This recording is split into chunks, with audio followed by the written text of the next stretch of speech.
Hello hello साथीहरू नमस्ते सबैजना सन्चै हुनुहुन्छ होला। हामी पनि आज आमा छोरा भएर घाँस काट्न भनेर बारीतिर आएको छौँ। देख्न सक्नुहुन्छ मेरो छोरो चाहिँ घाँस काट्ने भनेर रुखमा चढेर बसिसकेकी छन्।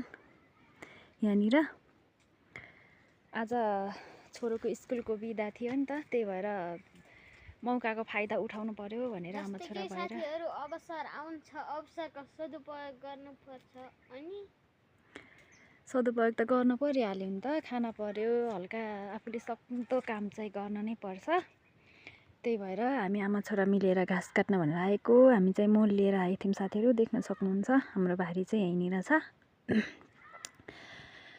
अब चाहिँ घाँस काट्न पर्छ। घाँस काटेर अलि टाढा नै छ बारी चाहिँ, जान पनि टाइम लाग्छ साथीहरू। त्यही भएर अब हामी चाहिँ घाँस काट्न सुरु गर्छौँ। सबैले माया गरिदिनु होला हाम्रो च्यानललाई, लाइक सेयर सब्सक्राइब गर्न नबिर्सिनु होला साथीहरू।